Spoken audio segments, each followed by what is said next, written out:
ఆంధ్రప్రదేశ్ ముఖ్యమంత్రి నారా చంద్రబాబు నాయుడు గారు దావోస్లో పర్యటించనున్నారు. మరి దావోస్లో జరిగేటువంటి ఎకనామిక్ ఫోరం సదస్సుకు జనవరి 19 నుంచి జనవరి 23 వరకు పర్యటన సాగనుంది.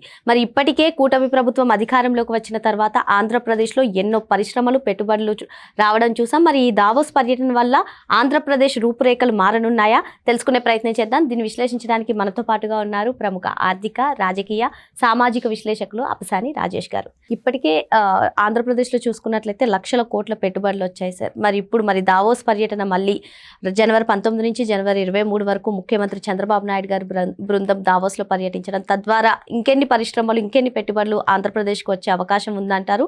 తద్వారా ఆంధ్రప్రదేశ్ రూపురేఖలు మారనున్నాయా? ఏం చెప్తారు సార్?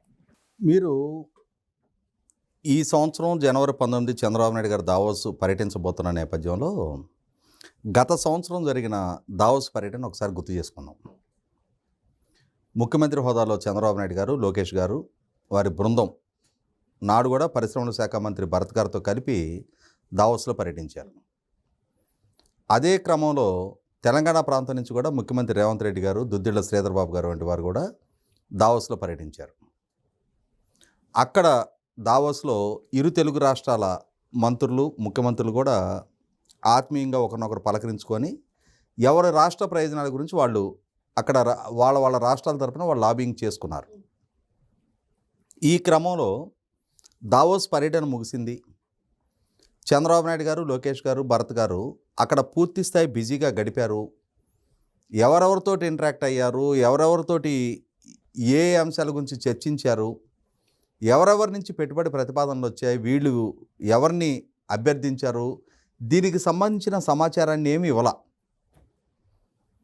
తెలంగాణ ప్రభుత్వం 1,60,000 కోట్ల రూపాయల పెట్టుబడులు రేవంత్ రెడ్డి గారు తెలంగాణ కోసం సాధించగలిగారు అని చెప్పని దావోస్ పర్యటన నుంచి వచ్చిన తర్వాత వారు భారీ ప్రకటనలు ఇచ్చుకున్నారు. రేవంత్ రెడ్డి గారికి దావోస్ నుంచి స్వాగత సత్కారాలు తెలుపుతూ రాష్ట్ర హితం కోరి ఇన్ని పెట్టుబడులు సాధించగలిగారు అని చెప్పని ఆయన్ని కొనియాడారు. సహజంగానే మరి మనకు ఒక సామెత ఉంది కదా, మొగుడు కొట్టినందుకు కాదు తోడుకాడలు చూసి నవ్వినందుకు అని చెప్పని. ఆంధ్రాకి రాకపోయినా పర్వాలే, కానీ తెలంగాణకు వచ్చినాయి, వాళ్ళు తీసుకొచ్చారు, వాళ్ళు ప్రచారం చేసుకుంటున్నారు అనగానే ఆంధ్రప్రదేశ్ రాష్ట్రంలో ఉన్న రాజకీయ పక్షాలు శివాలెత్తిపోయినాయి. చంద్రబాబు, లోకేషు కోట్ల రూపాయలు ఖర్చు పెట్టి అక్కడ దాకా పర్యటనకు వెళ్ళారు. ఒక్క పరిశ్రమను తేలేకపోయారు, ₹1 పెట్టుబడి గురించి ప్రకటన లేదు, ఒక MOU లేదు అని చెప్పని ఇంకా హేళన చేయడం మొదలుపెట్టారు. అయితే ఇక్కడ గమనించుకోవాల్సింది ఏంటంటే, భారతదేశం నుంచి దావోస్ పర్యటనకి వెళ్ళిన మొట్టమొదటి ముఖ్యమంత్రి చంద్రబాబు నాయుడు గారు. అంతకుముందు స్విట్జర్లాండ్లో దావోస్ అనే ఒక ప్రదేశం ఉంటుంది. అక్కడ వరల్డ్ ఎకనామిక్ ఫోరం జరుగుతుంది. ప్రపంచవ్యాప్తంగా ఉన్న పారిశ్రామికతలు, పెట్టుబడిదారులందరూ అక్కడ ప్రతి సంవత్సరం సమావేశం అవుతారు. వివిధ ప్రభుత్వాలు, దేశాలు, ప్రభుత్వాధినేతలు, ఆ ప్రభుత్వాల ప్రతినిధులు అక్కడ ఆయా రాష్ట్రాలు, ఆయా దేశాల తరపున వాళ్ళ ప్రభుత్వాల గురించి, ప్రాంతాల గురించి వివరించి చెప్పి పెట్టుబడిని ఆకర్షించే ప్రయత్నం చేస్తారనేది కూడా ఎవరికి తెలియదు. భారతదేశంలో ఉన్న రాజకీయ నాయకుల్లో దావోస్ పర్యటనకు వెళ్ళిన మొట్టమొదటి నాయకుడు చంద్రబాబు నాయుడు గారు, ఉమ్మడి రాష్ట్ర ముఖ్యమంత్రిగా ఉన్న రోజున.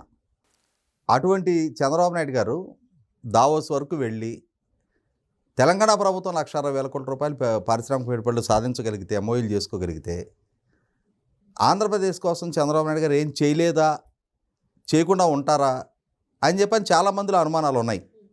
వీళ్ళు ఇష్యూ రివీల్ చేయట్లేదు, వీళ్ళు కాన్ఫిడెన్షియల్గా ఉంచుతున్నారు అని చెప్పని.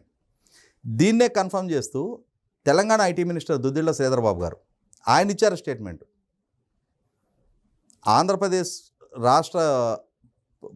ఆంధ్రప్రదేశ్ ప్రభుత్వం తరఫున చంద్రబాబు నాయుడు గారు, లోకేష్ గారు అక్కడ చాలామందితో ఇంటరాక్ట్ అయ్యారు. ఆ ఏజ్లో మాకు అంటే చంద్రబాబు నాయుడు గారితో కంపేర్ చేసినప్పుడు వాళ్ళు కనీసం 20 సంవత్సరాలు చిన్నాళ్ళు. మేము అక్కడ చలిలో థర్మల్స్ వేసుకొని, పెద్ద జాకెట్లు వేసుకొని అక్కడ మేము సర్వైవ్ అవుతుంటే, చంద్రబాబు నాయుడు గారు 75 సంవత్సరాల వయసులో ఆయన ఎటువంటి థర్మల్ ప్రొటెక్షన్ కూడా లేకుండా ఆ చలిలో ఆయన తిరిగేస్తూ ఉన్నారు. ఆయన శక్తి, ఆయన ఎనర్జీ లెవెల్ చూస్తే మాకు ఆశ్చర్యం వేసింది. వాళ్ళు అక్కడ చాలా సంస్థలతోటి కమిట్మెంట్లు తీసుకున్నారు. కానీ వాళ్ళు ఎందుకో దాన్ని కాన్ఫిడెన్షియల్గా ఉంచుతున్నారు. నేను లోకేష్ని అడిగాను, మీరు ఎందుకు ప్రకటించడం లేదు అని చెప్పని. మా ప్రకటనలన్నీ మా రాష్ట్రంలోనే ఉంటాయన్నా, ఇక్కడ మేము ప్రకటించము అని చెప్పని అన్నారు తను. రేపటి రోజున వాళ్ళు చేసుకున్న ఒప్పందాలన్నీ కనుక రివీల్ అయితే మీరు మమ్మల్ని చిన్నచూపు చూస్తారు అని చెప్పని తెలంగాణ ప్రాంత విలేకరులు అన్నారు ఆయన. అంటే ఈ 1,60,000 కోట్లేనా వాళ్ళు ఇన్ని తెచ్చుకుంటే అని చెప్పని అభిప్రాయం మీకు కలుగుద్ది అని చెప్పని ఆయన చెప్పారు.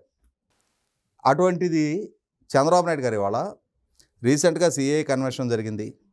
సిఏఏ కన్వెన్షన్కి ముందుగానే ఎస్ఐబిపి ద్వారా సుమారుగా 8 లక్షల కోట్ల రూపాయల పెట్టుబడులకు సంబంధించి ఓవరాల్గా అప్పటికే 10 లక్షల కోట్ల వరకు ఎంఓయూలు జరుగున్నాయి. వాటిలో ఎస్ఐబిపి నుంచి 8 లక్షల కోట్ల వరకు క్లియర్ చేశారు. సుమారుగా 7 లక్షల కోట్ల పైగా క్యాబినెట్ నుంచి కూడా క్లియరెన్స్ ఇవ్వడం జరిగింది. తర్వాత మళ్ళీ మొన్న జరిగిన పెట్టుబడిదారుల సదస్సులో విశాఖపట్నంలో ఇంకొక 13,25,000 కోట్ల రూపాయల ఒప్పందాలు ఖరారైనాయి. ఎన్నికలకు ముందు తాము వాగ్దానం చేసిన 20 లక్షల ఉద్యోగ కల్పన జరగాలి అని అంటే నేను పదే చెప్తుంటా, 20 లక్షల ఉద్యోగాలు ఇవ్వాలి అని అంటే కనీసం 30 లక్షల కోట్ల పెట్టుబడులు రప్పించాలి. 30 లక్షల కోట్లు కనుక రాష్ట్రంలోకి పెట్టుబడి రూపంలో వస్తే ఎంతటి ఎకనామిక్ యాక్టివిటీ చోటు చేసుకుంటుంది. 20 లక్షల మందికి ప్రత్యక్షంగా ఉపాధి దక్కితే పరోక్షంగా ఇంకొక 40-50 లక్షల మందికి ఉపాధి కల్పన జరగడానికి ఆస్కారం ఉంటుంది. మరి ఇప్పుడున్న ఉపాధి అవకాశాలకు అదనంగా ప్రత్యక్షంగా కానీ పరోక్షంగా కానీ ఇంకొక 60-70 లక్షల మందికి ఉపాధి కల్పన కనుక జరిగితే రాష్ట్రంలో కొత్తగా మార్కెట్ పొటెన్షియాలిటీ ఎంత పెరుగుద్ది, మార్కెట్ అవకాశాలు ఎన్ని పెరుగుతాయి, తద్వారా వెల్త్ జనరేషన్ ఎంత జరుగుద్ది, గవర్నమెంట్కి ట్యాక్స్ రెవెన్యూస్ ఎంత పెరుగుతాయి.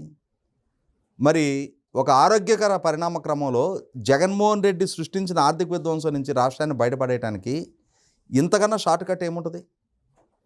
ఇవాళ నాకో మీకో వ్యక్తిగతంగా మనకు ఒక పరపతి ఉందనుకో, మనం ఫ్యామిలీతో తిరుపతి దర్శనానికి వెళ్ళాం.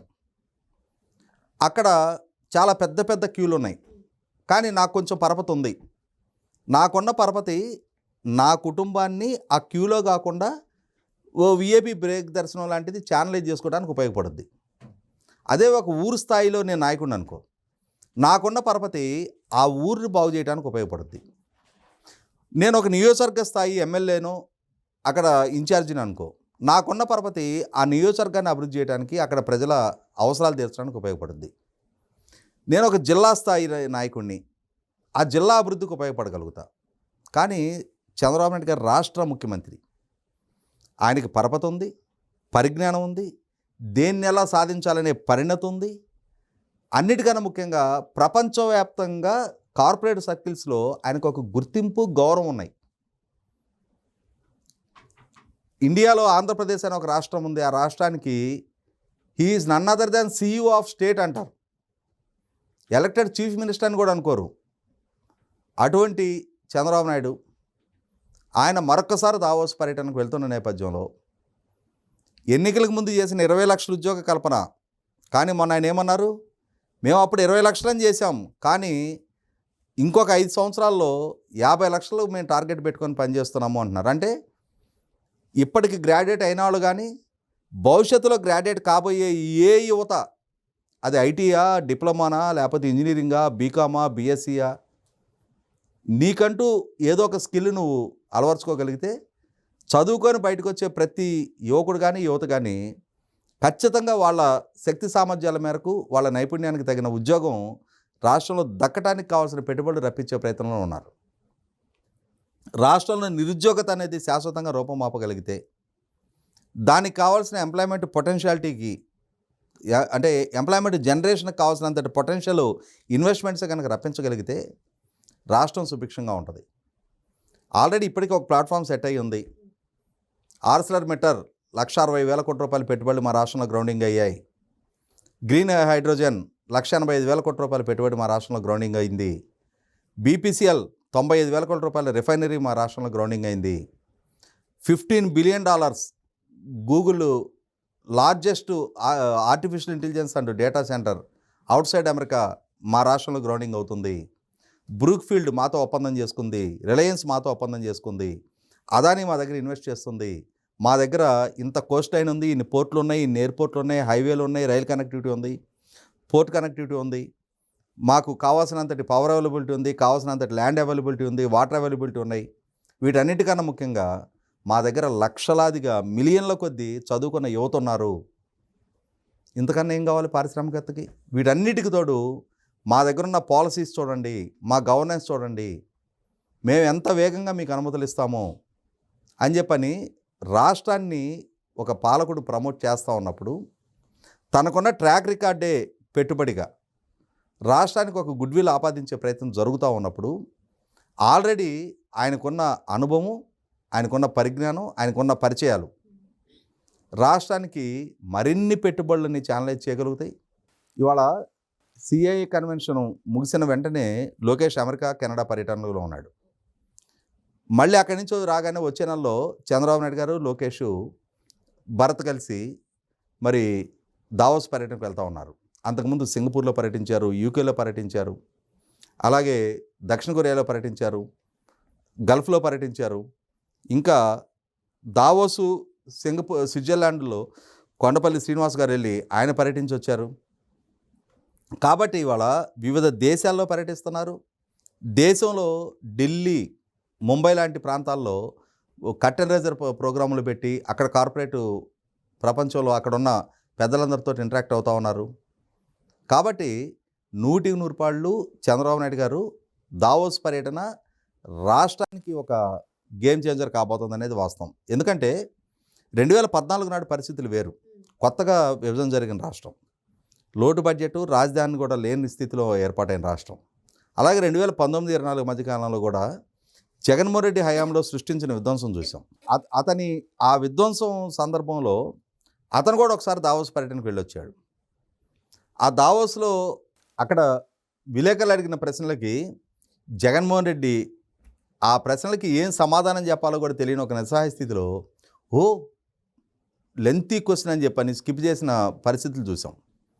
అలాగే నాటి IT and industry minister Gudivada Amarnath, అతను కూడా ఒకసారి దావోస్ పర్యటనకు వెళ్ళొచ్చిన తర్వాత మరుసటి సంవత్సరం మళ్ళీ దావోస్ సమ్మిట్ జరుగుతున్న సందర్భంలో మరి ఆంధ్రప్రదేశ్ నుంచి ప్రతినిధి బృందం వెళ్ళటం లేదేంటి అని చెప్పని విలేకరులు ప్రశ్నిస్తే అక్కడ -డిగ్రీల్లో టెంపరేచర్ ఉంటుంది, గడ్డగట్టిపోయే వాతావరణం, అక్కడ కనీసం స్నానం కూడా చేయలేము మనం, కాబట్టి మేము అక్కడికి పర్యటించడం లేదు అని చెప్పని. అంటే మేము యువ ముఖ్యమంత్రిని అని చెప్పని డబ్బా కొట్టుకునే జగన్మోహన్ రెడ్డి గారు, నేను యువ ఐటీ మంత్రిని అని చెప్పుకునే గుడివాడ అమర్నాథ్ ఈ విధమైన వాళ్ళ అసమర్థతని, వాళ్ళ నిస్సహాయతని కనీసం రాష్ట్రం గురించి, రాష్ట్ర యువత గురించి, రాష్ట్ర యువతకు చేసిన వాగ్దానాల గురించి కనీసం మాత్రం పరిగణలోకి తీసుకోకుండా రాష్ట్రంలోకి పెట్టుబడులు రప్పించడంలో కనీసం మాత్రం చొరవ చూపని పాలకుల్ని చూసాం. ఇవాళ నిన్నగాక మొన్న 13,25,000 కోట్ల రూపాయల ఒప్పందాలు చేసుకొని వాటిని వీలైనంత వరకు రాబోయే 3 నెలల్లో వాటిని గ్రౌండింగ్ చేయించాలి అని చెప్పని ప్రభుత్వ పరంగా అంటే ప్రతి 1000 కోట్లు దాటిన పరిశ్రమకి ఒక నోడల్ ఆఫీసర్ని వాళ్ళకి అటాచ్ చేసి వాళ్ళకి సంబంధించిన అనుమతులు, వాళ్ళకి సంబంధించిన కేటాయింపులు ప్రభుత్వ పరంగా వేగంగా ప్రభుత్వపరమైన వెసులుబాటు కల్పిస్తూ మళ్ళీ ఇంతలోకే ఒక పక్క అమెరికా, కెనడాలు, ఇంకో పక్క దావోస్ పర్యటన చేస్తున్న తీరు చూస్తే ఏ నమ్మకంతో అయితే రాష్ట్ర యువత, రాష్ట్ర ప్రజలు 170 స్థానాలున్న సభలో 164 స్థానాలతో ఎన్డీఏ కూటమికి అధికారం కట్టబెట్టారు.